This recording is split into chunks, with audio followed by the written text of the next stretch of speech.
Hi friends, welcome to Tally with practical accounting. आशा करता हूँ कि आप सब लोग अच्छे होंगे। और आज का हमारा टॉपिक है Contra entries in tele AP9। तो एंट्रीज करने से पहले हम लोग समझ लेते हैं कि कॉन्ट्रा एंट्रीज होता क्या है।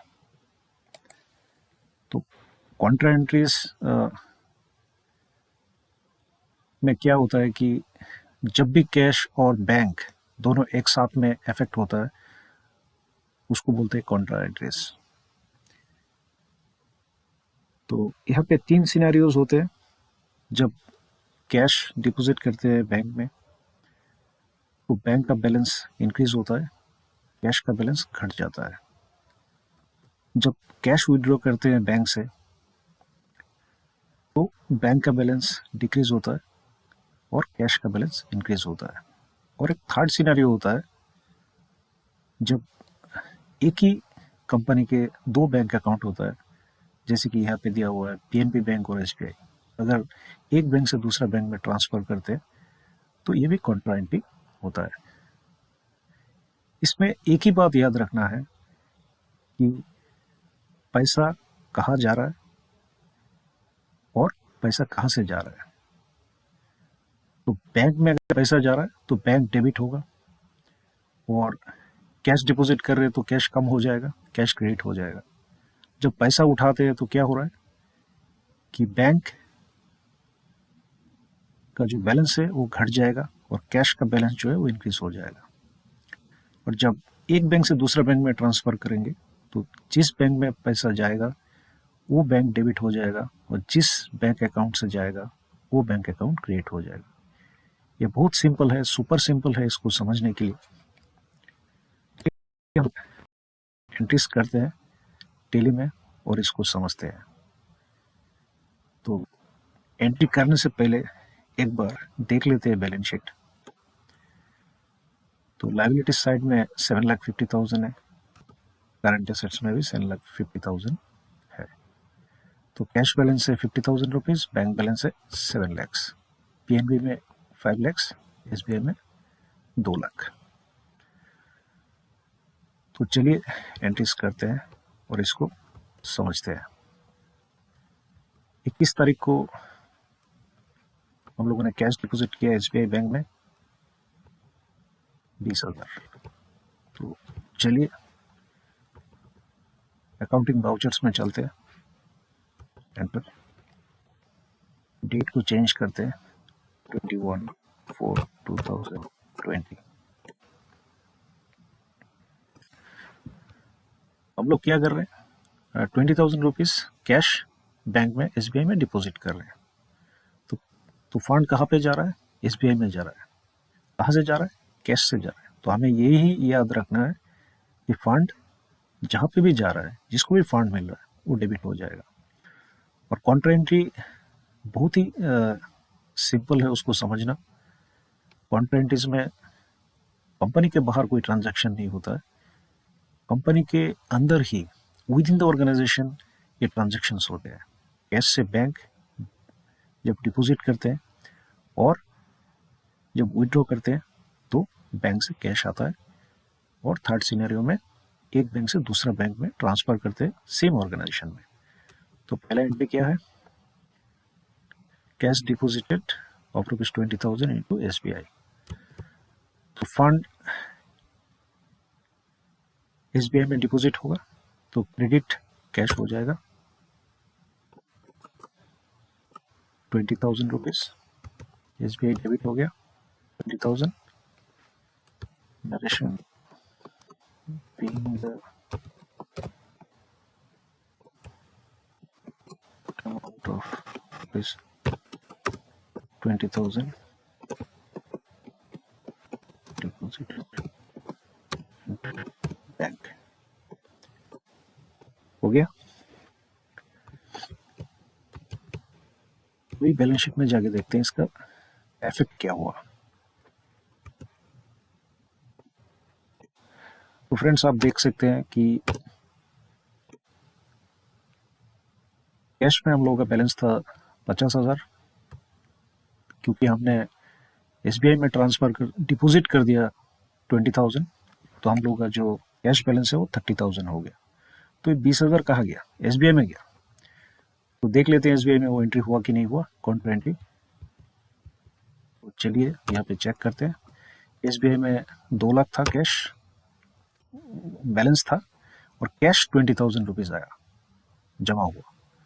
तो अभी इसका टोटल बैलेंस हो गया 2,20,000 रुपीज़।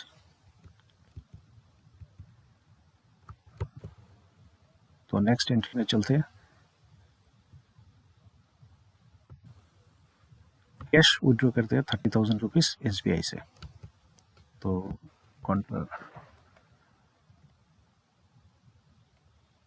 अकाउंटिंग वाउचर्स में जाते हैं,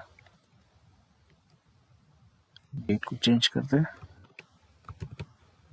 25/4/2020। अब क्रेडिट होगा एसबीआई। अभी हम लोग क्या कर रहे हैं, 30,000 रुपीज़ विड्रॉ कर रहे हैं। तो 30,000 रुपीज़ कैश में आ रहा है, तो कैश बैलेंस इंक्रीज हो जाएगा और एसबीआई के बैलेंस जो है वो घट जाएगा। तो क्रेडिट होगा एसबीआई 30,000 रुपीज़ और कैश डेबिट हो जाएगा 201,255। तो बैंक से आप कैश, जनरली हम लोग क्या करते हैं, पर्सनल अकाउंट होते हैं तो विड्रॉल फॉर्म से भी विड्रॉ कर सकते हैं, बट ऑर्गेनाइजेशन में हमें हमेशा चेक मेंटेन करना चाहिए कि हमने रिकॉर्ड पर्पस के लिए, ये इंटरनल ऑडिट हो, एजी ऑडिट हो, रिकॉर्ड पर्पस के लिए बहुत ज़रूरी होता है कि बिजनेस पर्पस के लिए कि कैश विड्रॉ हुआ और एक चेक के द्वारा बैंक को एक चेक दिया गया। अपना ही बैंक है, फिर भी एक चेक देके कैश उठाना है। सो बीइंग द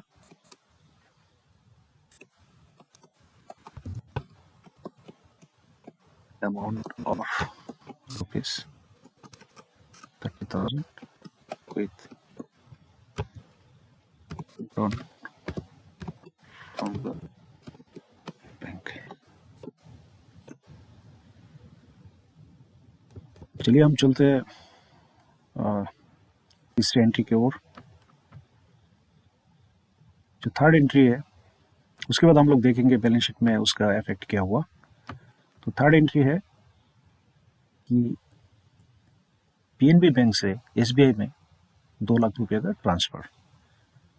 तो इसमें क्या हो रहा है, कैश का कोई ट्रांजैक्शन नहीं हो रहा है, फंड एक बैंक से दूसरा बैंक में जा रहा है, सेम ऑर्गेनाइजेशन में, सेम बिजनेस ऑर्गेनाइजेशन में। तो पहले डेट को चेंज करते हैं 27/4/2020, और ये एंट्री काउंटर एंट्री है। फंड पीएनबी से एसबीआई जा रहा है तो क्रेडिट होगा पीएनबी। यहाँ पे भी देख लेते हैं, fund transfer from PNB to SBI. तो फंड जिसको मिल रहा है वो डेबिट होगा, और जहाँ से फंड जा रहा है वो क्रेडिट होगा। तो पीएनबी से फंड जा रहा है।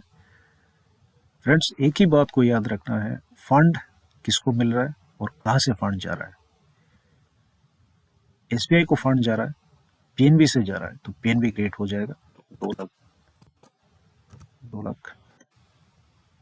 एसबीआई डेबिट होगा 2 lakh 1,256 being the amount of his 2 lakh transferred from PNB to SBI। जगह पे भी चेक नंबर हम लोगों ने डाला। क्या होता है कि सेम ऑर्गेनाइजेशन में ऑनलाइन ट्रांसफ़र भी कर सकते हैं, बट बिजनेस पर्पस में जब भी ट्रांजैक्शंस होते हैं तो उसको चेक के द्वारा आरटीजीएस, अगर 2 लाख के ऊपर होता है तो आपको आरटीजीएस करना होता है, 2 लाख के नीचे होता है तो एनईएफटी कर सकते हैं, जिसको बोलते हैं नेशनल इलेक्ट्रॉनिक फंड ट्रांसफ़र, वो कर सकते हैं। ये बहुत ज़रूरी होता है कि रिकॉर्ड पर्पस के लिए चेकबुक मेंटेन करें, फंड कहाँ से कहाँ ट्रांसफ़र हुआ, और ये इंटरनल ऑडिट, एजी ऑडिट के लिए बहुत ज़रूरी होता है। तो प्रेस एंटर, एंटर। चलिए हम चलते हैं बैलेंस शीट पे, चेक करते हैं कि इम्पैक्ट क्या हुआ। टोटल बैलेंस शीट का जो अमाउंट है लायबिलिटी साइड और एसेट साइड, उसमें कोई चेंज नहीं होगा, टोटल अमाउंट सेम रहेगा। जो भी चेंजेस हो रहे हैं वो करंट एसेट्स में हो रहे हैं, कैश और बैंक में या बैंक टू बैंक में ट्रांसफर हो रहा है। तो अभी देखते हैं, पीएनबी में 5 लाख था, 2 लाख ट्रांसफर होके एसबीआई में चला गया, तो पीएनबी का बैलेंस जो है अभी 3 लाख हो गया। तो ये 2 लाख अगर हम लोग एसबीआई में जाएंगे तो एसबीआई में देख सकते हैं कि यहाँ पे 2 लाख का फंड पीएनबी से आया हुआ है, तो इसका बैलेंस हो गया 3,90,000।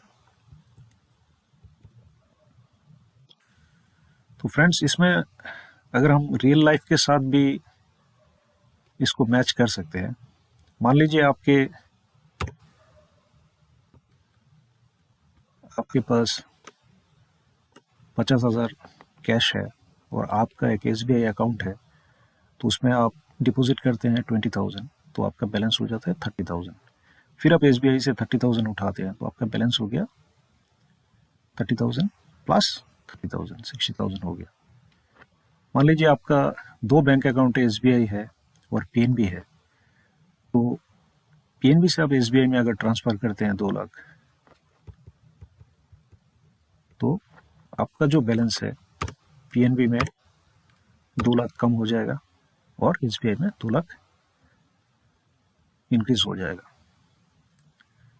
तो सिमिलरली बिजनेस ऑर्गेनाइजेशन में वही होता है, जब भी कोई भी ट्रांजेक्शन होता है within the business organisation होता है, कैश टू बैंक होता है और बैंक से कैश विड्रॉ करते हैं, नहीं तो एक बैंक से दूसरे बैंक में ट्रांसफ़र करते हैं एक ही बिजनेस ऑर्गेनाइजेशन में, तो उसको बोलते हैं कॉन्ट्रा एंट्री। आइदर कैश और बैंक दोनों इफेक्ट हो रहा है, नहीं तो बैंक टू बैंक ट्रांसफ़र हो रहा है, नहीं तो कैश विड्रॉ हो रहा है, उसी एंट्रीज को कॉन्ट्रा एंट्री बोलते हैं। और एक ही चीज़ आपको याद रखना है कि फंड कहाँ से कहाँ जा रहा है।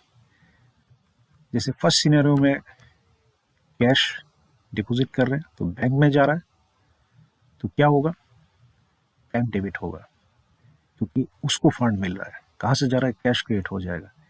एक ही बात आपको याद रखना है, बहुत सिंपल है, सुपर सिंपल है इसको समझना। हमेशा आप याद रखिए फंड कहाँ पे जा रहा है। एसबीआई के बगैर अगर यहाँ पे और कोई बैंक होता, यूको बैंक होता, कोई भी बैंक होता, जहाँ पे भी आप डिपॉजिट करेंगे विद इन द ऑर्गेनाइजेशन, बाहर कोई पेमेंट नहीं हो रहा है, बाहर से कोई फंड नहीं आ रहा है और कंपनी के बाहर कोई फंड नहीं जा रहा है, इसको कॉन्ट्रा एंट्री बोलते हैं। तो 3 सिनेरियो होता है, cash deposit to bank, cash withdrawn from the bank, और एक ही कंपनी के 2 बैंक होता है, एक बैंक से दूसरे बैंक में ट्रांसफर होगा तो कॉन्ट्रा एंट्री होगा। तो मैं उम्मीद करता हूँ कि आपको ये समझ में आया और रियल एग्जांपल के साथ इस बात को अगर समझेंगे तो बहुत आसानी से इसको आप समझ सकते हैं। तो आगे भी जब भी और कोई वीडियो हम लेके आएंगे तो इसमें आपको प्रैक्टिकल एग्जांपल के साथ पूरे एंट्रीज को बताएंगे। बहुत बहुत धन्यवाद। अगर आपको अच्छा लगा है तो आप सब्सक्राइब कर सकते हैं और लाइक को प्रेस कीजिए, और आगे बहुत जल्द हम लोग और भी वीडियो अपलोड करते रहेंगे। बहुत बहुत धन्यवाद।